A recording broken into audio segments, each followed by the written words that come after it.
را را را را را را کیا پیسوں کی بارش ہو رہی، کیا ہے یہ، کیا تماشا ہو رہا؟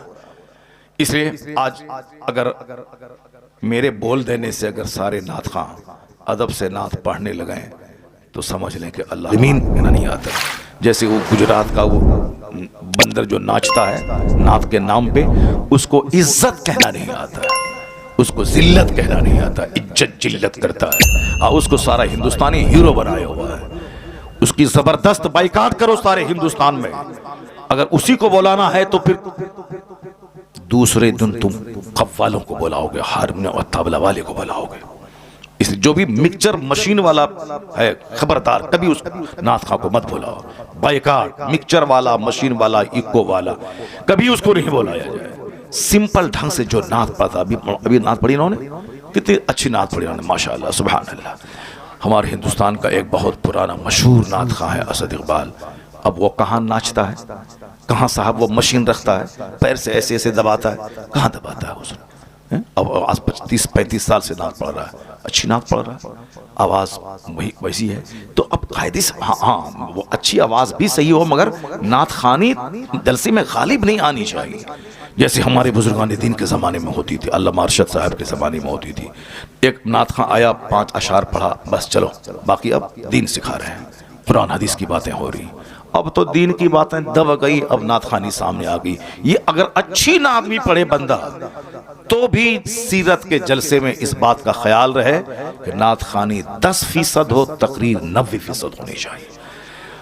قرآن شریف کی تلاوت جیسے شروع میں ہوتی ہے 5-10 منٹ کے لیے، میں کہتا ہوں کہ 10 منٹ نہیں، آدھا گھنٹہ قرآن پاک کی تلاوت کرو اور اچھے قاری سے تلاوت کرواؤ، تاکہ مسلمان بھی سنے تو آنسو بہائیں اور غیر مسلم بھی سنے تو ان کا بھی سینہ ہل جائے. چونکہ میری گفتگو میں وہ تاثیر نہیں ہے جو اللہ کا کلام آج بھی وہ اثر رکھتا ہے کہ بندہ قاعدے سے تلاوت کرے تو آنکھ سے آنسو کے قطرے بہ جائے. وَتَقْشَعِرُّ مِنْهُ جُلُودُ الَّذِينَ يَخْشَوْنَ رَبَّهُمْ، قرآن کہتا ہے جو اللہ سے ڈرتے ہیں ان کے رونگٹے قرآن سننے کے بعد کھڑے ہو جاتے ہیں، ان کے رونگٹے کھڑے ہو جاتے ہیں، ان کے چمڑے نرم پڑ جاتے ہیں. وَإِذَا سَمِعُوا مَا أُنزِلَ إِلَى الرَّسُولِ تَرَى أَعْيُنَهُمْ تَفِيضُ مِنَ الدَّمْعِ، جب وہ اللہ کے کلام کو سنتے ہیں تو آنکھیں آنسو بہانے لگتی ہیں. اللہ کا کلام ہے ہی اس قابل کہ بندہ آنسو بہائے، ہنسے نہیں. قرآن حزن کے ساتھ نازل ہوا ہے، اس لیے آقا فرماتے ہیں جب قرآن پڑھو تو آنسو بہاؤ، رونے جیسی صورت بناؤ. خود آقا علیہ السلام عبداللہ ابن مسعود جو صحابی رسول ہیں ان سے کہا کہ تم قرآن پڑھو میں سنوں گا. انہوں نے کہا سرکار قرآن تو آپ پر نازل ہوا ہے، آپ سے بہتر کون پڑھ سکتا ہے؟ آقا نے کہا کہ میں سننا چاہتا ہوں تجھ سے. انہوں نے جب قرآن پڑھنا شروع کیا تو حضور سنتے رہے، یہاں تک کہ اس آیت پر جب پہنچے وَجِئْنَا بِكَ عَلَىٰ هَٰؤُلَاءِ شَهِيدًا، سرکار نے ہاتھ کے اشارے سے کہا کہ رک جاؤ. عبداللہ ابن مسعود جب رک گئی، چونکہ وہ مصطفیٰ کو سنا رہے تھے، کس بے خودی میں سنا رہے ہوں گے، جس پر قرآن نازل ہوا ہے ان کو صحابی سنا رہا ہے، کس قدر بے خودی میں سنا رہا ہوگا کہ میں آقا کو سنا رہا ہوں جو قرآن والے ہیں جن پر قرآن نازل ہوا ہے، وہ بے خودی میں سنا رہے تھے. ادھر آقا علیہ السلام نے جب رکنے کا اشارہ کیا، وہ جب رکے اس کے بعد آنکھ اٹھا کے دیکھا تو دیکھا حضور کی آنکھیں آنسو بہا رہی ہیں. سبحان اللہ سبحان اللہ. جن پر قرآن نازل ہوا وہ قرآن سن کے رو رہے ہیں، اس لیے حضور نے کہا جب قرآن پڑھو تو آنسو بہاؤ، آنسو نہ نکلے تو آنسو بہانے جیسی صورت بنا لو. غم سے قرآن نازل ہوا ہے. قرآن کا مزاج ہے زنگ صاف کر دینا، قرآن کا مزاج ہے گھمنڈ دور کر دینا، قرآن کا مزاج ہے جو سنے تو اس کے رونگٹے کو کھڑا کر دینا. آج ہمارے ہاں قرآن ہی نہیں پڑھا جاتا ہے، کامیڈی سنی جاتی ہے، قرآن نہیں سنا جاتا ہے. جہاں تہاں کی بے جان کہانی سنی جا رہی، قرآن نہیں سنا جا رہا. بنگال میں ایک اور غلط ریت ہے، جیونی کے نام پہ فالتو بے بنیاد اور گڑھی ہوئی روایتیں بیان کی جاتی ہیں، اور گا گا کے گڑھی ہوئی روایتیں. سیدہ فاطمہ الزہرا رضی اللہ تعالیٰ عنہ کی شان میں غیر مہذب جملے، نبی بولا اے فاطمہ، یہ ساری باتیں جیونی کے نام پہ بولی جا رہی ہیں، جیونی کے نام پہ گایا جاتا ہے. 5 بچے بیٹھے ہیں، یہ گا رہا، جیونی بیان کر رہا ہے. علماء کرام سے حدیث سنا جائے، علماء کرام سے قرآن سنے جائے، جھوٹی جیونی بیان نہیں کی جائے، قرآن پاک کے پڑھنے کا رواج دیا جائے۔ گھر میں کوئی عورت ہاتھ میں کام میں ہاتھ نہیں لگائے گی جب تک کہ وہ قرآن پاک کی تلاوت نہ کر لے، کوئی جھاڑو نہیں لگائے گی جب تک کہ وہ درود نہ پڑھ لے۔ جن ایام میں ان پر نماز فرض نہیں ہے، جب ماہواری کے دنوں میں، ان دنوں میں بھی عادت بنا دے کہ وہ وضو کر کے مصلی پہ بیٹھ کے 100 بار کلمہ شریف 100 بار درود پڑھ لے، تاکہ دوسروں کو ان کی کمزوری کا پتہ بھی نہیں چلے اور نماز پڑھنے کی عادت بھی لگی رہے، تاکہ نماز 5 وقت پڑھ کر وضو کرنا، مصلی پہ بیٹھنے کی عادت لگی رہے، ورنہ وہ پاک ہوں گی 1 دن پہلے، وہ نہائیں گی 2 دن کے بعد، نماز شروع کریں گے 5 دن کے بعد، پھر اگلا مہینہ کا خون آ جائے گا، بس سستی کریں گی۔ اس لیے بزرگوں نے کہا ہے اسے ناپاک حالت میں نماز نہیں پڑھنا ہے، لیکن وہ درود تو پڑھ سکتی ہے، وضو کر کے مصلی پہ بیٹھ جائے تاکہ نماز کے ٹائم کی عادت لگی رہے۔ وہ درود پڑھیں کام شروع کرنے سے پہلے، مسلمان مرد تلاوت کرے کام شروع کرنے سے پہلے، تلاوت 5 منٹ جلدی سے ختم کیجیے، باقی وہ ناچے گا 1 گھنٹہ 1.5 گھنٹہ 2 گھنٹے تک۔ نعت پاک کو ناچ نہیں بولا جاتا ہے، نعت پاک کو مجرا نہیں بولا جاتا ہے۔ جو تمہارا اسٹائل، جو تمہارا ڈھنگ ہے، اس ڈھنگ کی مذمت کی جاتی ہے، نعت کی نہیں۔ جو نعت دل سے پڑھے تو بندہ ولی بن جائے گا، جو دل سے مصطفیٰ سے عشق کرے تو وہ ولی بن جائے گا، دل سے جو کرے۔ زبان سے ہم آپ کے بغیر نہیں جئیں گے، نماز فجر ظہر عصر سب غائب ہے، وہ تو ساری زندگی پڑھتا رہے گا نعت، ولایت کی کیا برکتوں کو محسوس ہی نہیں کر سکتا ہے۔ وہ عاشق رسول وہ ہوگا جو مصطفیٰ کی محبت میں مصطفیٰ کی پیروی کرتا ہے۔ عاشق رسول تو گردن کٹانے کو تیار رہتا ہے، گردن کٹ جو نماز فجر کے لیے نہ اٹھ پائے وہ گردن کیا کٹا پائے گا؟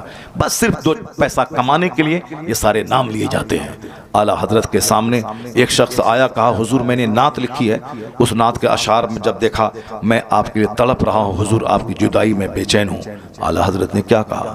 جو کچھ آپ نے لکھا ہے وہ اگر آپ کے دل میں ہے تو آپ ولی ہیں۔ جو آپ لکھے ہیں کہ ہم حضور کی یاد میں تڑپ رہے ہیں، ہجر میں بے چین ہیں، اگر واقعی آپ بے چین ہیں آپ ولی ہیں، ولی۔ یہ کون بول رہا؟ قطب الارشاد۔ یہ کون کہہ رہے ہیں؟ نائب غوث اعظم۔ یہ کون کہہ رہے ہیں؟ شیخ الاسلام والمسلمین۔ ہم لوگوں کی بات تو کمزور ہے، شیخ الاسلام والمسلمین کی باتیں ہیں۔ کیا کہہ رہے ہیں؟ اگر یہ بات آپ دل کی کیفیت ہے تو آپ ولی ہیں، آپ ظاہر سی بات ہے۔ اور اگر نہیں، صرف الفاظ کی بازی گیری ہے، الفاظ اور جملے کا زور ہے تو آپ جھوٹے ہیں۔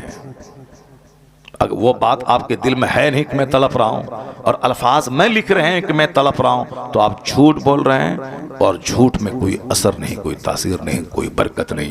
اعلیٰ حضرت نے کلام ان کے ہاتھ میں دے دیا۔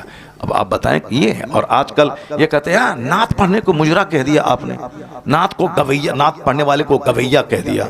نعت پڑھنے والے کو گویہ نہیں بولا جاتا ہے، جو فلمی اسٹائل میں نعت پاک کی توہین کرے اس کو گویہ بولا جاتا ہے، اس کی توہین کی جاتی ہے۔ ورنہ نعت آپ قاعدے سے پڑھیں اور آنسو نکلے تو بندہ آپ کا پاؤں چوم لے گا کہ یہ عاشق رسول ہے۔ پہلے لوگ پڑھتے تھے، 5 وقت کی نمازیں پڑھتے تھے، تلاوت کرتے تھے، پھر نبی کی نعت باوضو مہذب ہو کے پڑھتے تھے، سارا مجمع روتا رہتا تھا، سرکار کی محبت دل میں پیدا ہوتی تھی۔ ایک تو تم نعت پڑھتا ہے بے وضو، نعت پڑھتا ہے بے نمازی، اور اس کے بعد ڈھٹائی کے ساتھ فلمی اسٹائل میں نعت پڑھتا ہے، فلم کے گانے کے طرز پہ نعت پڑھتا ہے، اور پھر عالم دین کی توہین اور اپمان کرتا ہے۔ جس عالم کے پاؤں کی دھول کے برابر نہیں ہے یہ بے نمازی اور جاہل نعت خواں، یہ علماء کی توہین کرتے ہیں، ان کو پیچھے بیٹھا کے آگے بیٹھ کر وہ ان کی طرف پیٹ کر کے نعت پڑھتے ہیں، جبکہ معلوم ہے کہ 18 سال کا عالم جوان 80 سال کا بوڑھا کوئی ہو تو اس پر لازم ہے کہ عالم سے آگے نہیں عالم سے پیچھے چلے۔ ہم سے کہتے ہیں کہ دلیل کہاں ہے؟ دلیل بہار شریعت میں صدر الشریعہ نے لکھا ہے، جو فقہ اسلامی کی انسائکلوپیڈیا، اس میں یہ بات درج ہے۔ اس میں کہا گیا ہے کہ عالم چاہے غیر عالم چاہے جتنی عمر کے کیوں نہ ہو، 80 سال کا ضعیف کیوں نہ ہو، اس پر لازم ہے کہ 15 سالہ جوان عالم کے پیچھے چلے۔ یہ عمر کا احترام نہیں بلکہ علم دین کا احترام ہے۔ یا علم دین کا احترام، ان کے سینے میں قرآن اور حدیث کا علم ہے.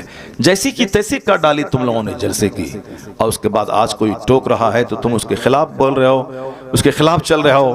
میں مبارکباد دیتا ہوں ہندوستان کے اس گئے گزرے ماحول میں بھی تمام مفتیان کرام، تمام ائمہ کرام، تمام علماء، تمام مشائخ کو، جنہوں نے اس گئے گزرے ماحول میں بھی حق کی حمایت کر کے عالم ہونے کا حق ادا کیا ہے.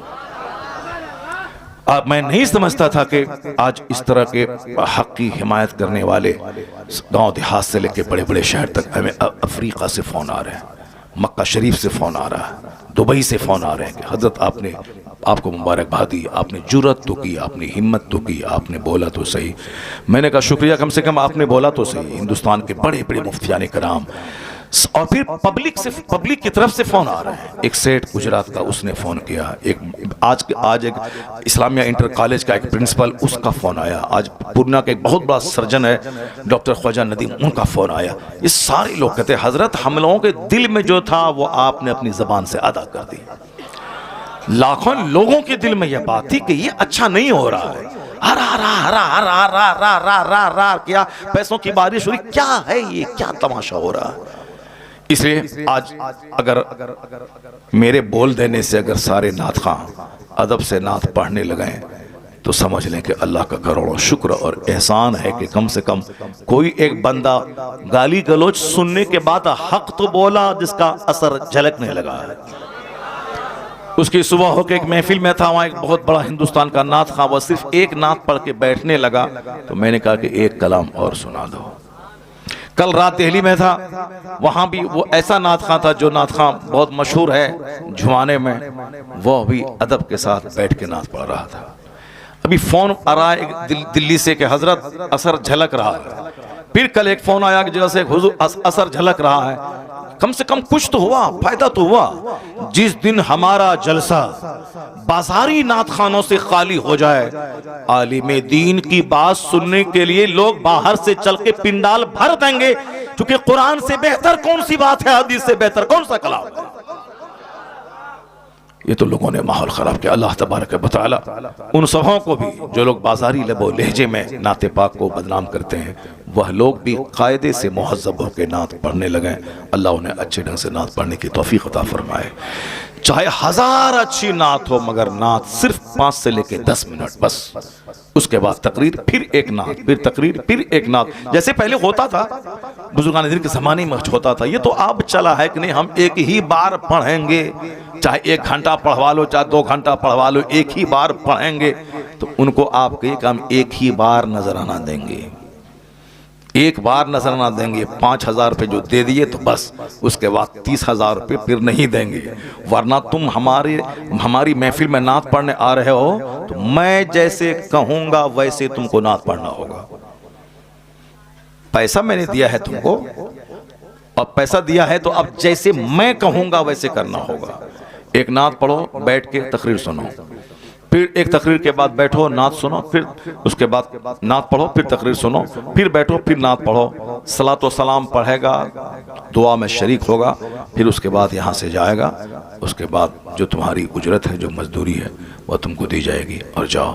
یہ ہونا چاہیے. ایسا نہیں کہ اپنی بات چلانے کے لیے کہ وہ جو اس دن تماشا ہوا، میں نے کہا تھا کہ ان کی نعت لاسٹ میں پڑھنا، پہلے تقریر کروا لو، مجمع ہے بڑا، دن کا پیغام پہنچوا دو. وہ بولا نہیں ہم ایک ہی بار پڑھیں گے، چاہے پہلے پڑھیں کہ بعد میں پڑھیں، 1-2 بار نہیں پڑھیں گے، ایک ہی بار پڑھیں گے. تو ان کی بات مان لیا، میری بات نہیں مانی. جلسہ والا ان کی بات مان لیا. میں نے کہا تھا تقریر پہلے کرواؤ، میری بات نہیں مانی.